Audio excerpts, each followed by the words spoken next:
Buenos días a todos y bienvenidos a una nueva edición de Fater Talks, un Fater Talk que se encuentra enmarcado dentro de nuestra cuarta semana de la seguridad vial laboral que estamos celebrando estos días en Fraternidad Muprespa.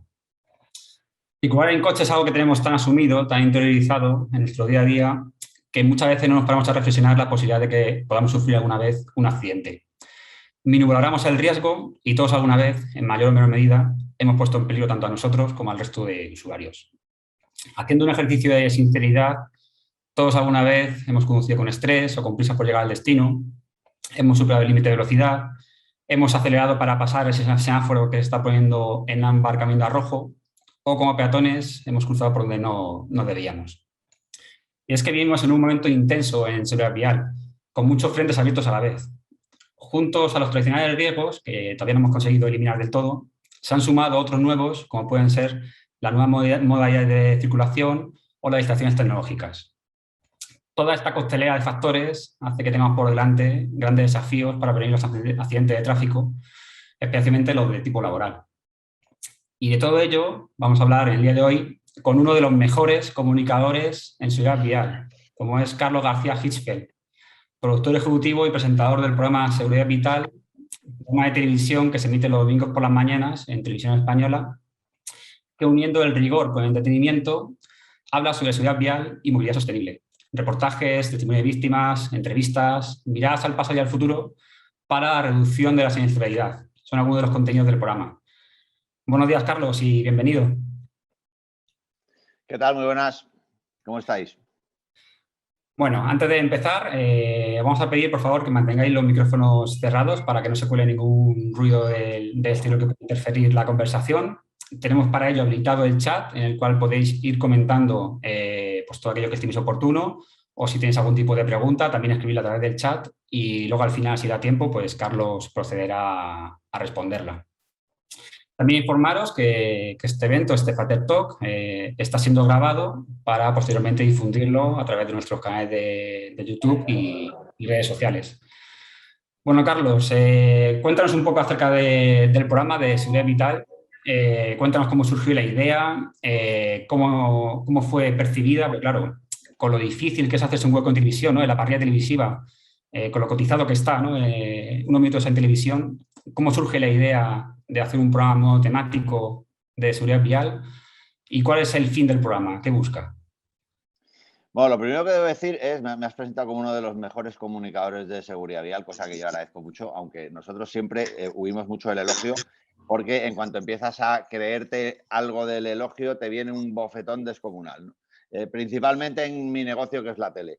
Pero yo debo decir que hacemos el mejor programa mundial sobre seguridad vial en televisión, porque es el único que existe en el mundo. Con lo cual, cuando decías que es difícil hacerse hueco, es descomunalmente difícil hacerse hueco en televisión, y la prueba, como te digo, es que hasta hace un año y pico había otro programa también de seguridad vial en Guinea Ecuatorial, curioso que en dos países de habla hispana había programas de seguridad vial, pero en el resto del mundo no existen, o por lo menos nosotros no los hemos encontrado. Nosotros, todo esto surge, quizás yo, desde que empecé en mi carrera, he estado más sensibilizado probablemente que otros periodistas con el tema, porque mi primera cobertura importante fue un accidente tremendo que hubo en Berín, en Orense, de un autobús de jubilados que venían de Aragón y que tuvieron un accidente. En el autobús iban 45 personas, murieron 38, ¿no? Entonces, yo esa cobertura la hice para Antena 3 Radio en el año 87, junto al maestro Manolo Marlasca, que en paz descanse. Y para mí fue muy chocante, ¿no? Y yo creo que también ese accidente da un poco la idea de lo que ha evolucionado la cosa en España. O sea, ese accidente se produce en una carretera que era un punto negro, hoy es una autovía. Ese accidente se produce con un autobús que pierde la caja de cambios y no tiene ninguna ayuda a la conducción, como hoy tienen muchos autobuses. Y yo creo que aquel primer accidente terrible a mí me influyó mucho, y cuando yo monté mi productora en 2004, uno de los primeros proyectos en los que me embarqué fue el de intentar convencer a una televisión para recuperar un programa no parecido a La Segunda Oportunidad de Paco Costas, que es inigualable porque aquello eran películas cada uno de los programas, pero yo sí que creía que se debía hacer en una televisión, principalmente en una televisión pública, un programa divulgativo para reducir la siniestralidad. Fuimos a Televisión Española, conseguimos hacer 13 episodios en la 2 en 2009, pero nos quedamos en 13 y yo desde entonces intenté volver a poner en marcha y en 2015 conseguimos que Televisión Española abriera el espacio para nuestro programa, que la verdad nunca lo agradeceré suficiente porque por mucho que sea en una televisión pública, por mucho que sea casi su obligación, entre comillas, pues hay que apostar. O sea, puedes apostar por 1000 cosas divulgativas y de educación y la seguridad vial es una más, aunque tenga la importancia tremenda de que genera mucho drama, ¿no? Pero bueno, nos abrieron la puerta, en 2018 dejamos de hacer el programa y nos sustituyeron por otro programa de seguridad vial, lo cual dice mucho del compromiso de Televisión Española con la divulgación de la seguridad vial, que fue Arranca en Verde, y cuando desapareció Arranca en Verde nos pidieron que regresáramos en enero del 20. Y hasta hoy, de momento, seguimos. Cuando yo empecé el programa, toda la gente a la que me acercaba me decía, ¿pero de dónde vas a sacar contenidos para hacer 13 programas de media hora?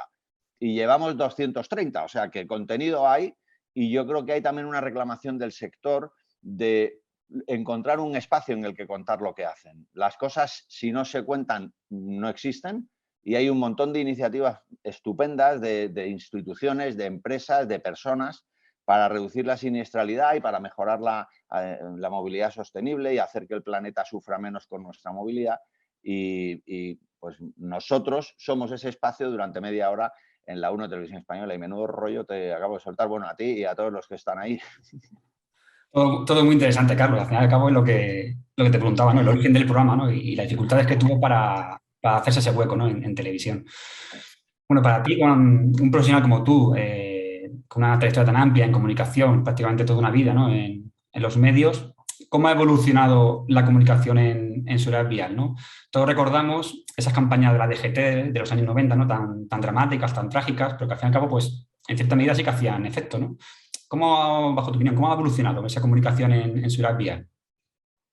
Pues mira, yo tengo la sensación de que hemos ido a peor en un aspecto, y es en el de la cantidad de gente que recibe nuestros mensajes. Antiguamente había muchísimas revistas sectoriales que informaban a mucha gente sobre lo que pasaba, y hoy esas revistas se han ido muriendo, se han ido convirtiendo algunas en sitios web con distinta fortuna, pero en general yo creo que se ha perdido el número de comunicadores que están hablando de seguridad vial ahora mismo en los medios. Es dificilísimo, y yo, no sé, en mi productora que se llama, mi empresa que se llama La Nuez Producciones Audiovisuales, además de hacer programas, también hacemos comunicación para empresas y hemos hecho en alguna ocasión comunicación para empresas del sector. Y no os podéis imaginar lo que cuesta en cualquier medio generalista introducir una noticia sobre seguridad vial, ¿no? Y entonces, pues, te das cuenta de que, de que no hay espacio. Nosotros ahora mismo, en Seguridad Vital, somos el único espacio de televisión en el que alguien del sector puede contar lo suyo.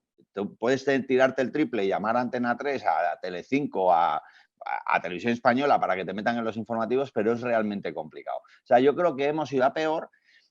¿En qué hemos ido a mejor? En que tenemos a nuestra disposición unas redes digitales, tanto las redes sociales, que son en algunos casos una selva llena de simios borrachos, y luego hay también un montón de medios audiovisuales que están a nuestra disposición a través del digital, pero cuesta mucho trabajo llevar el contenido a esos sitios, ¿no? Es mucho más, son lugares mucho más dados al entretenimiento y la información, que la elaboración de la información es muy cara. O sea, hacer un programa como el nuestro es carísimo, y tenemos, para hacer un programa de media hora semanal, somos 21 personas. Pues imaginaos lo que cuesta eso en nóminas, ¿no? Y que hablábamos antes fuera de línea de la seguridad social. Pues la Nuez Producciones aporta un montón a la seguridad social gracias a este programa, ¿no? O sea, que no es fácil, aunque tenemos probablemente, era imposible cuando yo empecé llegar a millones de personas a la vez en todo el mundo. Hoy es posible, pero existe una dificultad tremenda, y yo creo que esa dificultad es la que hace que los mensajes relacionados con lo nuestro cueste que lleguen a la población. Decía en mi introducción que estamos viviendo un momento intenso, por llamarlo de alguna forma, ¿no? En seguridad vial. Cada vez hay más coches circulando. Es habitual que en cada casa hayan 2 o 3 coches, núcleo familiar. A eso se le junta pues, nuevas formas de movilidad, las distracciones tecnológicas que tantos accidentes causan. Entonces, bajo tu opinión, ¿estamos viviendo el mayor desafío en seguridad vial hasta la fecha?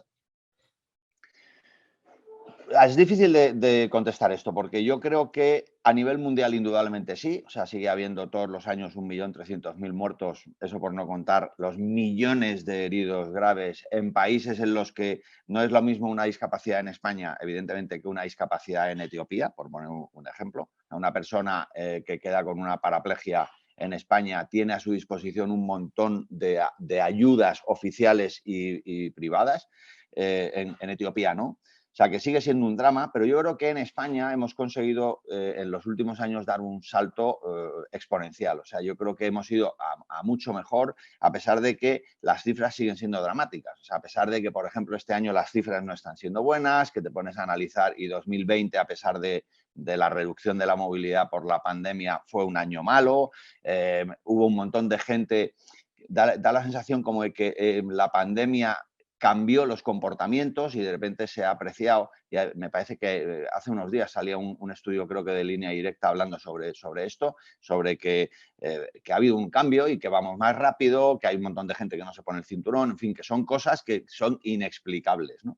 Pero yo creo que el desafío es, tenemos varios desafíos ahora mismo, es seguir reduciendo las cifras, o sea, ¿por qué no vamos a bajar de 500 muertos al año en España? Hoy nos parece probablemente impensable, pero es que en finales de los 80, principios de los 90 estábamos con 9.000 muertos y nos parecía impensable bajar de 9.000 muertos, no te digo bajar de 4.500, y hoy estamos, dependiendo de las cifras y de si son con ayuntamientos o no, en torno a los 1.000, 1.500 muertos, ¿no? Entonces, son cifras inaceptables para una sociedad. O sea, pero no se sabe por qué las aceptamos, porque son de la seguridad, son de la siniestralidad con coches, motos, bicicletas y peatones. Si en España muriesen todos los años 1.000 personas en accidentes aéreos, imaginemos 10 accidentes aéreos anuales en España, con 10 aviones con 100 personas que se caen, se nos parecería inaceptable y estaríamos todos diciendo, joder, ¿qué pasa para que mueran 1.000 personas al año en accidentes aéreos en España? Y en cambio todos los años vemos morir gente y más gente y más gente, y discapacidades y lesiones cerebrales, y no nos parece tan relevante, ¿no? Entonces yo creo que por un lado está el intentar movernos haciéndole menos daño no solo al planeta, sino al resto de la gente. O sea, sigue habiendo una resistencia de los conductores de 4 ruedas a la entrada de vehículos a otras movilidades en la calzada, y tenemos que ser conscientes de que tenemos que hacer un espacio en el que todos podamos movernos y respetar al que va en 2 ruedas. Y creo que esos son los desafíos, ¿no? O sea, el hacer una movilidad diferente, el intentar reducir las cifras y acercarnos al cero, pero para mí el principal desafío, pensando en el gran ámbito, es reducir la siniestralidad en países que siguen teniendo cifras. O sea, si me parece inaceptable lo de España, te diré, en fin, cualquier país en vías de desarrollo o con menos desarrollo que el que tenemos nosotros, ¿no? Hablabas precisamente de movilidad, y es que hoy en día en cualquier ciudad española hay nuevos protagonistas en cualquier calle, ¿no? Frente a los tradicionales vehículos, motos, coches, furgonetas, autobuses, ahora se han unido pues, los riders, patinetes, el car sharing, en fin, protagonistas que antes hasta hace poco no estaban y ahora ya sí están en la ecuación de la seguridad vial, ¿no? ¿Crees que es posible conseguir una movilidad segura y sostenible y en el que todos los usuarios tengan una convivencia segura? Yo creo que hay que cambiar actitudes y luego tiene que haber instituciones valientes. ¿A qué voy? Por ejemplo, ayer yo soy malagueño y en un chat de mi familia, que somos 43 primos, el ciento y la madre, más algunos cónyuges están en el grupo, o sea que imaginaos el grupo de actividad que tiene. Bueno, pues ayer varios de mis primos quejándose amargamente del alcalde de Málaga, que no es por nada, pero a mí me parece un alcalde magnífico, Paco de la Torre. Bueno, pues quejándose de que el alcalde, que es que ha puesto un carril a 30, y están varios de mis primos indignadísimos. Y claro, yo no dije nada, porque, o sea, al final los grupos familiares son un poco como el Twitter, ¿no? Que dices buenos días y te llaman de todo, ¿no? Y yo no dije nada, pero claro, dices, joder, es que hay que ir a 30, macho. Si tú quieres que la bicicleta entre en la calzada, no puedes no tener un carril adecuado. O sea, las ciudades españolas no están preparadas para las bicicletas. Bueno, pues una manera de que estén preparadas es hacer carriles de convivencia. Y ese carril en el que tú no puedes ir más que a 30 no es por una manía, no, es porque la única manera de conseguir que la bicicleta vaya segura es poner el carril a 30. Entonces, mientras la gente no entendamos eso, yo creo que va a ser muy difícil esa convivencia, ¿no? Y luego, creo que las medidas que se van tomando en los ayuntamientos, diferentes ayuntamientos, de peatonalizar las zonas del centro, inicialmente generan mucha contestación, pero finalmente incluso los comerciantes, que son al principio los que más se quejan, y algunos grupos de ciudadanos, acaban entendiendo que es algo bueno, ¿no? Entonces, yo creo que debemos tender a eso, debemos tender a otras maneras de movilidad, a que el coche no sea el rey, a pesar de que creo que el coche para todos es imprescindible, o sea, sobre todo en desplazamientos más largos, pero hay un montón de desplazamientos que hacemos. Vamos, yo tengo, a la puerta de mi casa tengo una estación de metro y tren, y el tren me planta en 15 minutos en la Puerta del Sol. Yo, para llegar a la Puerta del Sol en coche, no solamente tengo que andar sorteando espacios por Madrid Central, me tengo que meter en un parking, no tardo menos de 30 minutos. Dices, ¿es estúpido que yo vaya en coche a la Puerta del Sol? Indudablemente, y lo hago con bastante frecuencia. Dices, joder, ¿cómo hacemos para vencer esa resistencia a la utilización de una alternativa que te proponen las instituciones? Entonces, yo creo que el desafío está ahí, ¿no? En conseguir que todos, pero cuando digo todos, hablo de mí mismo, nos metamos en la cabeza que hay diferentes maneras de movilidad, y que evidentemente donde no hay una manera diferente de movilidad, pues habrá que adaptarse y habrá que ayudar a esas personas a que se muevan, ¿no? Y, por eso digo que no hay que hacer reglas que sean muy taxativas, porque hay excepciones, pero quitando las excepciones, todos los demás, lo que tenemos que hacer es un trabajo de adaptación. A pesar de las campañas de concienciación, ¿no?, y de sensibilización que hacen muchos organismos, pues la DGT o partners de esta Semana de la Seguridad Vial que estamos celebrando, como Fundación CENAE, ASLM o Stop Accidentes, a pesar de todas esas campañas, todavía nos encontramos frecuentemente en las noticias, ¿no?, pues conductores que quintuplican la tasa de alcoholemia, que dan positivo en todas las drogas detectables, como alguna vez ha pasado, ¿no?, o que se graban haciendo el cafre conduciendo y encima luego lo suben para alardear de ello, ¿no? ¿Qué más queda por hacer? Es decir, a pesar de todas estas campañas tan potentes que se han hecho y que han funcionado en parte, ¿qué más queda por hacer? ¿Qué más se puede hacer para eliminar estas conductas?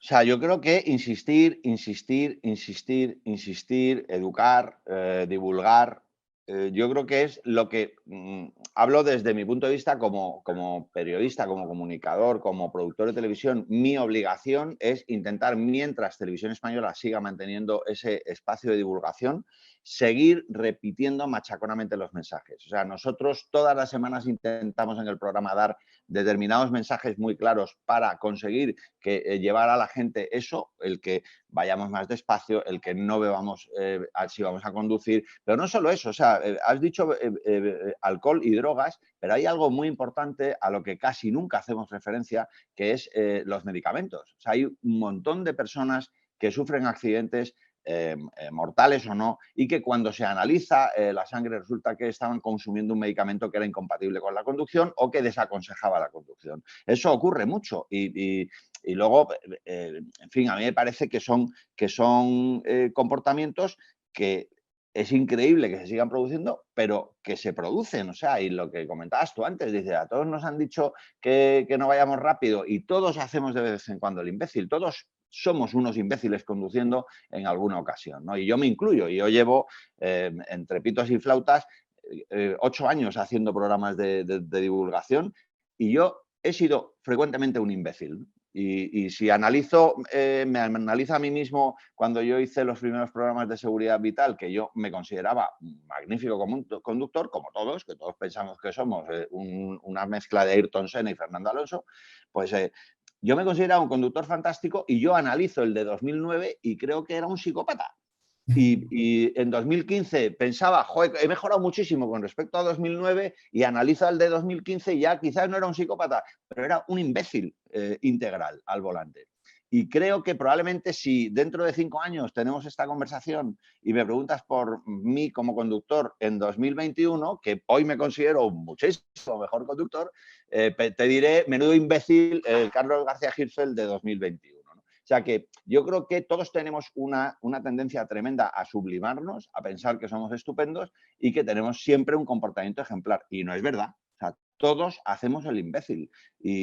Y claro, lo que hay que ver es cómo conseguimos meter en la cabeza de la gente que dejemos de hacer el imbécil, ¿no? Porque montones de veces ves amigos que han bebido y tú dices, joder, ¿vas a conducir? No, no, pero voy bien. Y dices, bueno, tío, a ver, si puede que vayas bien, pero es que si te pegas una leche, no solamente ya es el daño que puedas hacerte a ti o a otros, es que si das una determinada tasa de alcohol, es que vas a la cárcel. O sea, es que, bueno, quizás no vayas a la cárcel porque no tengas antecedentes penales, pero ya tienes antecedentes penales. Entonces, la falta de ser consciente de eso es lo que yo creo que hace que sigamos haciendo el imbécil, ¿no? ¿Y qué hay que hacer para eso? Educación, educación, educación, divulgación, divulgación, divulgación. Y yo hago mi parte, todo lo que puedo, y las instituciones también hacen su parte, pero yo, por ejemplo, creo que sería deseable una mayor entrada de la seguridad vial en las escuelas.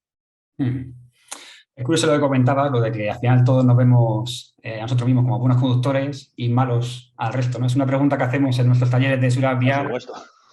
Es una pregunta que hacemos a los asistentes que acuden a nuestros talleres de seguridad vial y efectivamente ocurre eso. Si todos te responden, se pone una nota muy alta a ellos como conductores y cuando a continuación lanzas la pregunta de qué notas pones al resto de conductores, pues es bastante más baja, ¿no? Y sucede también que al final del curso ellos mismos se reducen su nota, es decir, ven que efectivamente no son tan buenos conductores como creían, ¿no? Una vez que han pasado por este taller que organizamos, ¿no?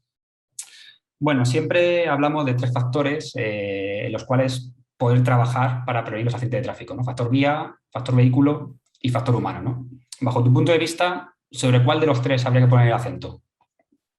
Espera, perdona, que te he perdido un momento el sonido. Sí, decía que siempre hablamos de 3 factores sobre los que se puede trabajar para prevenir los accidentes de tráfico, ¿no? El factor vía, factor humano y el factor vehículo, ¿no? ¿Sobre cuál de los 3 crees que hay que poner el acento? Yo creo que sobre los 3. O sea, una de las cosas que yo observo, porque en esto, el otro día te comentaba, cuando hablábamos de esta charla que íbamos a mantener, yo te decía que yo estoy no muy lejos, sino a kilómetros de ser un experto. Pero de lo que sí soy experto es de comunicación y de contar cosas de seguridad vial, ¿no? Y una de las cosas que yo he percibido en estos años es que todos, pero cuando digo todos no hablo solo de las personas, sino las instituciones, las asociaciones, tenemos tendencia a despejar balón.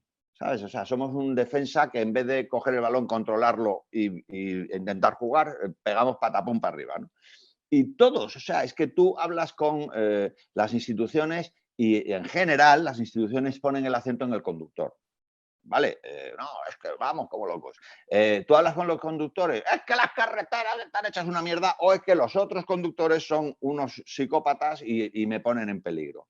Y hablas con los fabricantes y ellos tampoco creen que ellos sean responsables o tengan... Y los fabricantes tienen también cosas muy importantes que hacer. Por ejemplo, formar bien al conductor sobre lo que lleva su coche. O sea, ahora mismo hay un montón de vehículos que tienen infinidad de posibilidades que nadie le cuenta al tío que se monta en el coche, ¿no? El otro día hablaba con Emilio de Villota y me decía eso. Dice, joder, es que en los talleres ya llega desde, tome la llave, ¡hala, váyase! Y no dedican nada de tiempo a explicarle a la gente, oiga, pues mire, si pasa esto, usted puede hacer tal cual. El otro día uno de mis hijos cogió mi coche y le había dado sin querer al botón este de llamada de alerta y ahí hablando con una señorita y no sabía cómo parar la llamada de alerta, ¿no? Y hay un botón para pararla. O sea, que hay un montón de cosas que nadie te cuenta, ¿no? Entonces, yo creo que es un triángulo y como tal, todos los vértices deben aportar, ¿no? Yo creo que las instituciones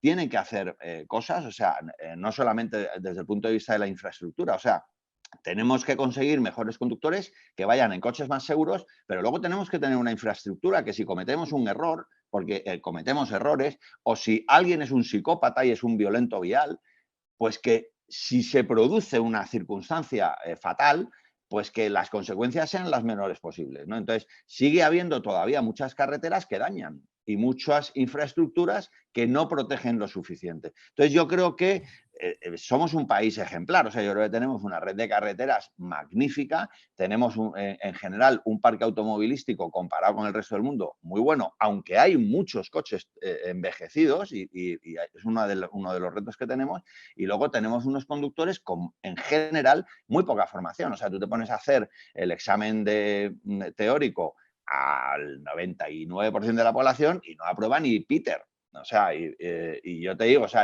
yo cuando empezamos el programa en 2015, que presentaba el programa con Marta Solano, hicimos ambos el examen de conducir y el teórico, y no me acuerdo qué catástrofe fue, o sea, pues como 12 fallos o cosas así.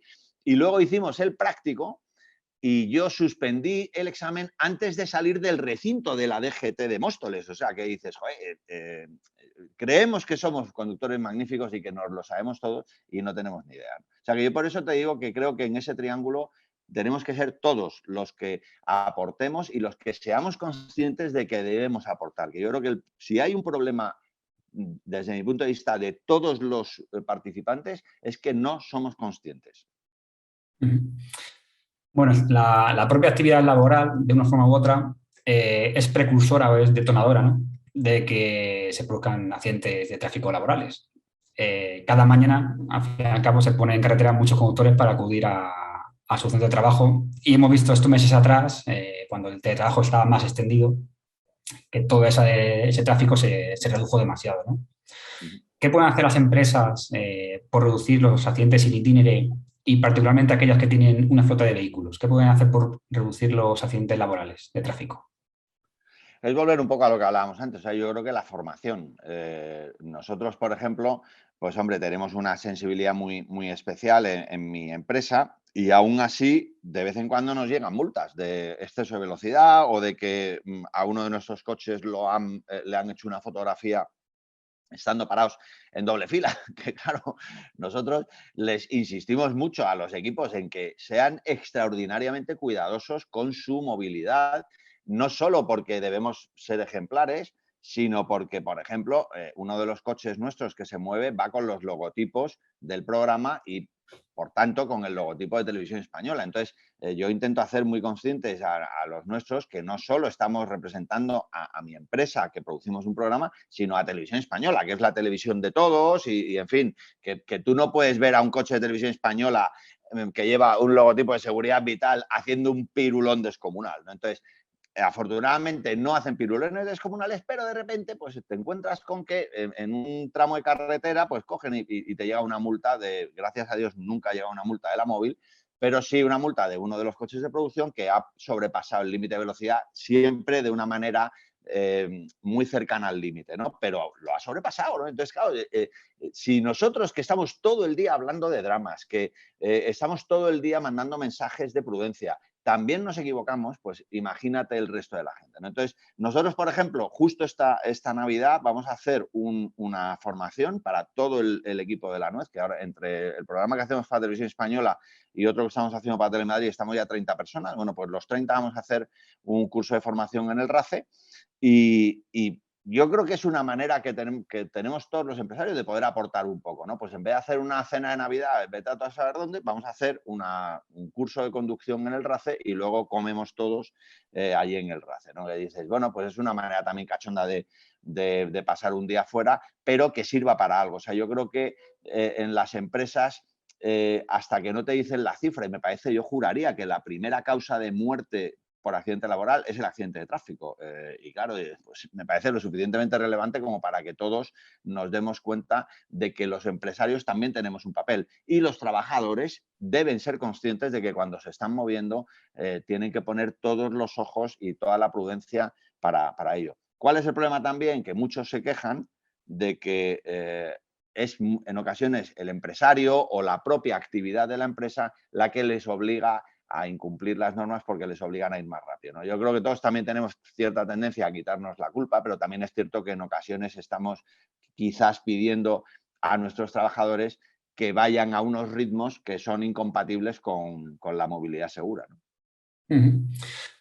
Bueno, yo siempre digo que todos tenemos un avatar, ¿no? Nosotros, fuera del coche, que somos personas en general, ¿no? Pues medianamente normales, ¿no? Y luego nuestro avatar conductor, ¿no? Que es aquel que ya cuando está dentro de su coche, dentro de esa burbuja, ¿no? Que nos creemos de protección, cambia completamente, ¿no? Nos volvemos dentro del coche pues mucho más agresivos, más intolerantes, más mal educados, vamos con más prisas por lo general. ¿Por qué crees que se produce ese cambio de comportamiento fuera del coche y una vez dentro del coche, en la persona? Bueno, más que lo que opine yo, que yo francamente tengo poca idea de esto, lo que te puedo contar es lo que nos han ido contando psicólogos y psiquiatras y personas que investigan sobre el tema cuando debemos haber hecho como 30 reportajes ya acerca del comportamiento del ser humano dentro del coche. Lo primero que te dicen es que nadie cambia, o sea, que el capullo que sale ahí es el que eres. O sea, si tú eres un capullo, te sale en el coche, ¿no? Y todos tenemos un pequeño capullo dentro. Yo, por ejemplo, que soy un tío en general, a mí la gente me define como una persona simpática y soy un tío extraordinariamente tranquilo. O sea, ante situaciones de tensión laboral y tal, suelo responder con mucha tranquilidad. En el coche yo, si me pides que me defina entre Mahatma Gandhi, Increíble Hulk, soy mucho más el Increíble Hulk que Mahatma Gandhi, ¿no? Y tú dices, joder, ¿por qué te transformas? Pues probablemente si un psicólogo o un psiquiatra me cogiera por banda, me diría, no, no te transformas, ese eres tú, ¿no? Yo creo que todos tenemos un simio dentro y nos sale en ocasiones, ¿no? Y es inevitable. ¿Qué hace el coche, según lo que dicen los expertos? Pues el que tú estés en una jaula en la que crees que nadie te escucha y que nadie te ve, es lo que hace que digamos y hagamos cosas que jamás diríamos en el cara a cara, ¿no? Es por ejemplo, lo que pasa en Twitter. O sea, ¿por qué en Twitter la gente dice las burradas que dice? Que no diría jamás a la cara de la persona a la que insulta o a la que agrede dialécticamente. Pues porque eres anónimo y en el coche eres anónimo. O sea, tú es muy difícil que alguien se pare y se bajen y comience una pelea. Pero sí, es muy sencillo que alguien insulte a otro, ¿no? O saque un dedo o cosas de estas que tú dices, joder, pero si este tío es un tío encantador y lo ves en el coche y dices, joder, que ser abyecto, ¿no? O sea, pues yo creo que ese ser abyecto lo podemos sacar cualquiera, ¿no? Y lo que tenemos que hacer es ser conscientes de que esa agresividad es la que nos puede en algún momento provocar que tengamos un siniestro y que ya no es, que yo creo que esa es otra de las cosas que a mí me gusta mucho en el programa decir, el que el problema no es que tú te hagas daño, que tú, oye, puedes elegir ser un imbécil, ir a 200 y darte contra una columna y hacerte muchísimo daño. El problema es que no te des contra una columna, sino que o le des a otro coche o tu accidente con la columna provoque que otro coche tenga también un siniestro y mates a alguien o dejes a alguien con una discapacidad de por vida, ¿no? Entonces, yo creo que el ser consciente de eso debe ayudarnos a reducir la agresividad, pero la agresividad la llevamos dentro, ¿eh? No creo que el coche nos transforme, o al menos eso es lo que nos dicen los que saben. Ujú. Y echando una mirada al futuro, todo eso que escuchamos a veces, ¿no? De las Smart Cities, del coche 100% autónomo, de la inteligencia artificial o el Big Data para gestionar el tráfico de las ciudades, ¿cómo de lejos o de cerca está? ¿Es algo que veremos próximamente o al revés? ¿Es algo más a largo O sea, plazo? yo creo que, vamos, yo llevo, mira, ya te digo, haciendo el programa desde 2009. En 2009 lo del coche autónomo nos parecía, o sea, como, vamos, ciencia ficción, no, mucho más allá de ciencia ficción, pero en 2015 ya se empezaba a hablar del coche autónomo del nivel 5 como algo no demasiado lejano, ¿no? Y a pesar de que sigue habiendo gente que dice, eso no va a llegar nunca y tal, bueno, pero, o sea, yo tengo un coche que, hombre, es un buen coche, pero tampoco es que, ¿sabes? No me he comprado el último modelo y mi coche frena solo. Si yo le pongo una distancia a la que quiero ir del coche de delante a una determinada velocidad, va el coche, si yo soltase las manos del volante, el coche trazaría las curvas por mí. O sea, que tú dices, a la hora de que, por ejemplo, te duermes y el coche conduce por ti y te avisa de que te has dormido, ¿no? O sea, en el caso de que, por ejemplo, no que te duermas, que pasa mucho lo de dormirse, sino que sufras un desvanecimiento, por lo que sea, el coche se para solo. y pone los warnings y lanza una llamada a la central, ¿no? O sea que todo eso es acercarnos al coche autónomo. ¿Cuál es el problema que nos dicen los expertos respecto al coche autónomo? Las infraestructuras, o sea, las carreteras deben estar preparadas para que el coche se comunique con ellas y eso ven que va a ser más complicado. Y luego el que todos los coches estén conectados y en las mismas circunstancias. El problema es que, claro, tú te vas a ir cruzando, vas a ir en un coche autónomo, pues te vas a cruzar con uno que no lo es, ¿no? Entonces, esa convivencia del autónomo con el que no lo es, yo creo que es la que más va a dificultar la tarea, al margen de la infraestructura. Pero el coche autónomo, o sea, coche que ya conduce solo, ya existe. O sea, y ya se ha probado y en general en condiciones seguras. Lo que ocurre es que salen mucho más las noticias de un coche autónomo ¿sabes? Provoca un accidente y se mueren 3. Bueno, pues es verdad que eso ha pasado, pero también es cierto que el avance ha sido descomunal, ¿no? Luego, respecto a ciudades, pues en general yo creo que las administraciones tienen una capacidad de moverse a un ritmo lentísimo, ¿no? O sea, las empresas privadas en general tenemos tendencia a movernos con la rapidez de un ratón y en general las administraciones públicas se mueven como un elefante con artrosis, ¿no? Entonces, pues yo qué sé, por ejemplo, el DGT 3.0, que es una iniciativa magnífica, que está un tío como Jorge Ordaz investigando con un equipo estupendo y tienen un montón de proyectos muy chulos, pero al final yo creo que es la propia estructura y la propia burocracia de la administración la que hace que cosas que probablemente los del equipo de DGT 3.0 habrían puesto en marcha hace 5 años, por diferentes motivos estén demorándose, ¿no? Entonces, yo creo que el camino es por ahí, o sea, la digitalización, la conectividad de unos coches con otros, de los coches con la administración, y tendrá que llegar. Y luego hay otro cascabel al que alguien tendrá que ponerle, o sea, otro gato al que habrá que ponerle el cascabel, que es el de los móviles. O sea, ahora mismo ya existe la posibilidad tecnológica de saber por nuestros móviles a qué velocidad estamos yendo y si estamos incumpliendo o no las normas. ¿Qué ocurre? Que, o sea, la protección de datos y tal y cual es lo que hace que eso no pase, ¿no? Y que a nosotros nos molesta que alguien nos controle, ¿no? Y yo creo que eso es razonable y creo que el Estado no debe invadirnos más de la cuenta, pero por ahí puede ir una de las maneras de reducir la siniestralidad, el que nuestros móviles nos delaten. Y ya la última, antes de pasar a las preguntas del chat, cuéntanos esa colaboración que hacéis vosotros, tu productora, con un fondo de Naciones Unidas para prevenir los accidentes de tráfico, bueno, de tráfico en Bueno, general. mira, pues por esto llevo yo este pin, el de los ODS, que estoy hasta las narices de que me pregunten que por qué llevo el pin de Pedro Sánchez, que no es de Pedro Sánchez, que es de todos. Y luego también mucha gente me pregunta que si es el pin que te dan por participar en la ruleta de la fortuna. No, esto es el pin de los Objetivos de Desarrollo Sostenible de la ONU. Y nosotros somos, o sea, a mí no me gusta mucho el contar, que sepa tu mano derecha lo que hace tu mano izquierda, pero esto sí que lo cuento porque creo que es muy importante que todos participemos. O sea, la ONU ha creado un fondo para la reducción de la siniestralidad en los países que más lo necesitan y de momento la única empresa donante del fondo en España somos nosotros, la Red Producciones, que hacemos una donación muy modesta, damos el 5% del beneficio que obtenemos por el programa, por seguridad vital.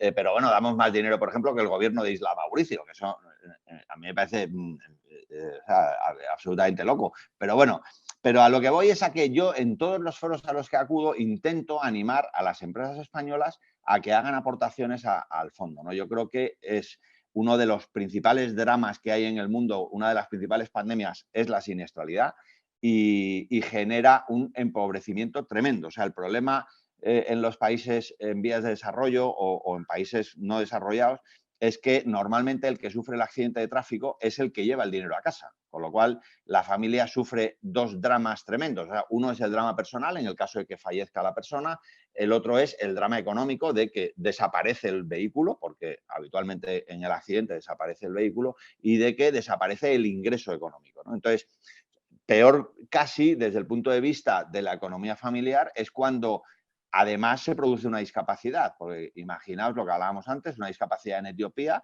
¿cómo cuidas tú a una persona discapacitada en un entorno de pobreza absoluta, ¿no? Entonces, la siniestralidad es un generador de pobreza tremendo y la seguridad vial es un generador de riqueza tremendo, y eso no hay muchos gobiernos, ni siquiera en los países desarrollados, que lo entiendan así. O sea, yo creo que si las administraciones fueran conscientes del ahorro que supondría para ellos reducir las cifras de los muertos y heridos a la mitad, el ahorro económico del que estamos hablando para el país es tan descomunal que probablemente dirían, coño, vamos a ponerlo. Pero cuesta mucho mover ese elefante con artrosis. Totalmente de acuerdo. Bueno, si te parece, pasamos a las preguntas del chat, que hay alguna. A Sí, ver. espero que me las digáis vosotros, porque yo veo esto que se mueve, pero yo, no he podido ver ni una. Así que, yo te la leo, no te si no os importa, preocupes. me hacéis vosotros una Sí, selección. yo te la leo, no te preocupes. A ver, pregunta algo a Bollero, que es compañera nuestra, consultora de prevención. Dice, hay dos colectivos de conductores que son especialmente preocupantes acerca de los siniestros viales. Por un lado, los jóvenes y por otro lado, los conductores de edad avanzada, cada uno por razones distintas. ¿Es necesario focalizar de forma prioritaria las acciones sobre estos dos colectivos?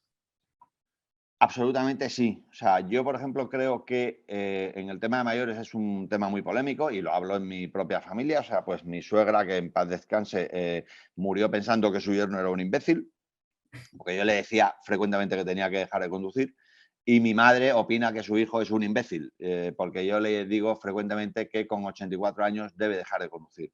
Em, yo creo que, del mismo modo que existe una edad límite para acceder a la posibilidad de obtener una licencia de conducción, que son los 18 años en el caso de los vehículos de 4 ruedas, bueno, pues si hay una limitación, no entiendo por qué no existe por detrás. La Organización Mundial de la Salud hizo un intento, pero se llegó a la conclusión de que no se podía limitar porque vulnerabas no sé cuántos derechos de las personas mayores para su movilidad. Y es cierto que hay personas mayores que están estupendamente y que pueden seguir moviéndose en coche. Pero lo que yo creo que falla, y ahí probablemente me estoy metiendo en un jardín descomunal, son los controles de los test psicotécnicos que se hacen, los reconocimientos médicos. Yo creo que eso es, en fin, es un coladero tremendo y no debería serlo. Y esto no lo digo yo, esto hemos hablado con infinidad de expertos que sotto voce o más en voz más alta nos dicen eso es un coladero.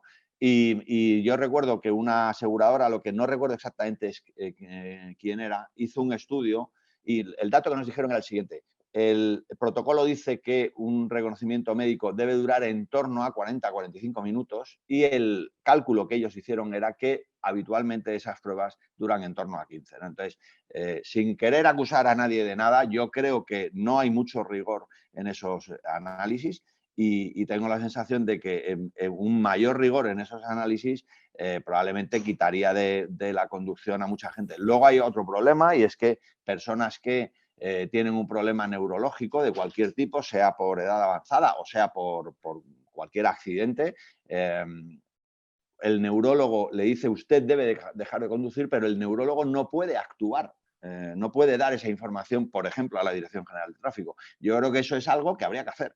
O sea, unir esas dos informaciones para que personas que no están en condiciones de conducir, por lo que sea, puedan ser retiradas de la circulación, porque en ocasiones, afortunadamente, no tenemos noticias de muchos accidentes provocados por personas mayores, pero pasan, ¿no? Y luego, respecto a los jóvenes, yo creo que es educación, educación y educación.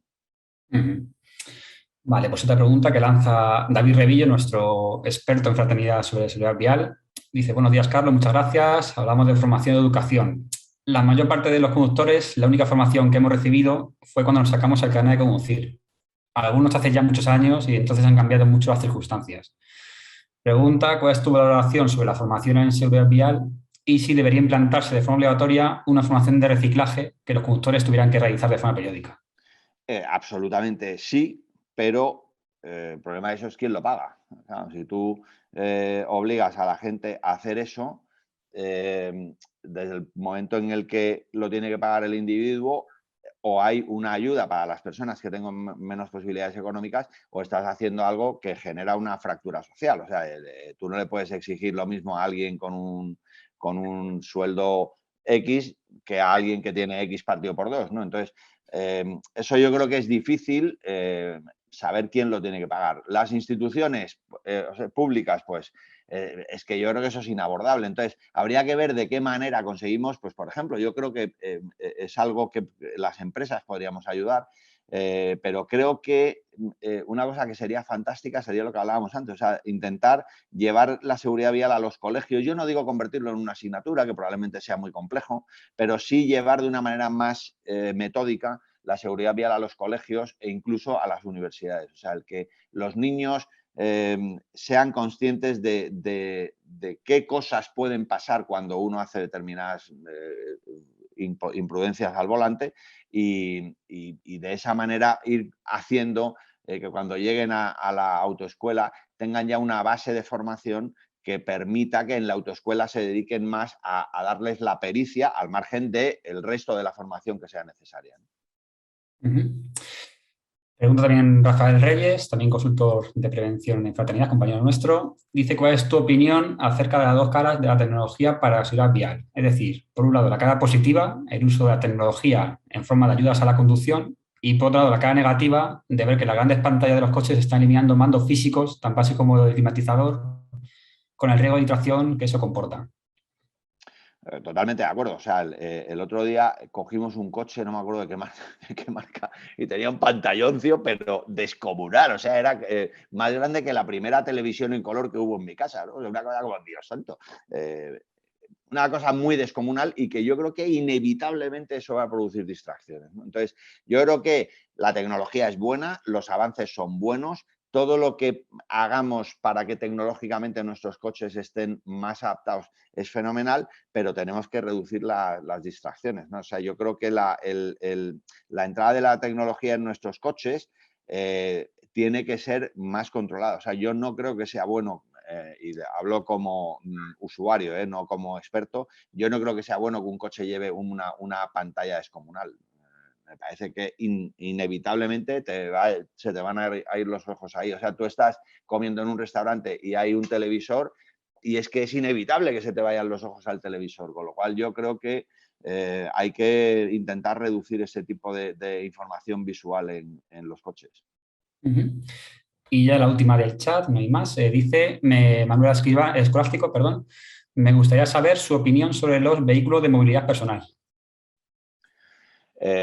Así en general, o sea, a mí me parece que lo de siempre, o sea, yo creo que tiene que haber convivencia, o sea, yo creo que los coches debemos ser conscientes, y digo debemos porque yo principalmente me muevo en coche, me muevo muy ocasionalmente en bicicleta, pero los coches debemos ser conscientes de que tiene que haber otras formas de movilidad y debemos permitir que compartan con nosotros la calzada y en general nos molesta, ¿no?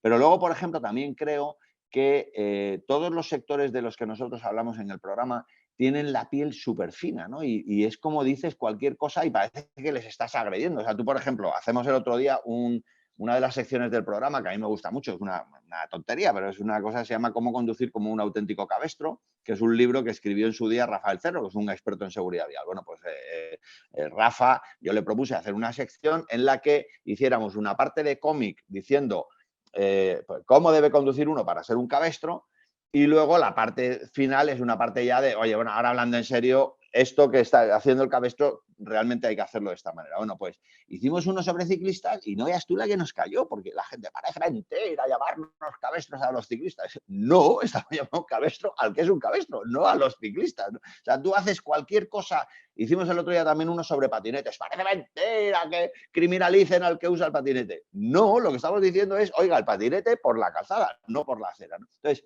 tenemos todos una tendencia tremenda a pensar que nosotros no tenemos la culpa y que son los demás, ¿no? Y eso es muy cansino, ¿no? Nosotros en el programa yo instruyo mucho a los equipos porque vamos rotando la gestión de las redes sociales e instruyo mucho a los equipos para no contestar de manera desabrida a gente que te habla de manera muy desabrida, ¿no? O sea, siempre que hablamos de alguien, de peatones, nos ponen a parir. O sea, siempre hay alguien que le molesta que tú digas que los peatones deben cruzar por los pasos de peatones, pero hay los coches que van a muchos. Dice, sí, hay gente que es muy bestia, pero debemos intentar todos respetar las normas, ¿no? Entonces, yo creo que la movilidad de los patinetes ha venido, y yo creo que ha venido para quedarse, y además creo que es una manera de movilidad estupenda, que contamina poco, que ocupa poco espacio, pero creo también que los que van en los patinetes pues tienen que ser conscientes de que deben ser visibles.